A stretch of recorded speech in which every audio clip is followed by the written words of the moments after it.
Why is it that when Latinos, be Brazilian, be Colombian, Mexican, when we stand up to foreign passport bros, when we stand up to these the debaucherous people, these sex pets, because that's what they used to be called back in the day, when we stand up against racism, when we stand up against debauchery and exploitation, they get mad. Like this guy in my comment. So Mr. Cross Solo, my comment section says, "How can a woman be exploited? You moron." Okay, well let me explain.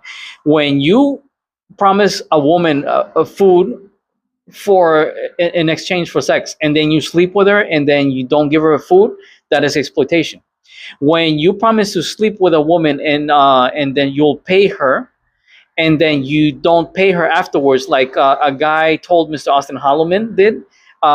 Not Austin Holloman himself, but he was interviewing a guy in one of his podcasts on his channel, and I saw a guy, he didn't pay the girl the reais, that he didn't want to pay her the money, and he called her a four-letter word of the third world, and she's always going to be poor, and made her cry. That's exploitation. When you have this one white guy, what's his name? John Polos. When John Polos flies down to Colombia, right? And he's giving this girl DJ money and stuff like that, and he finds out that she's not really into him, and then he strangles her and stuffs her in a suitcase and tries to run out of the country. That's exploitation.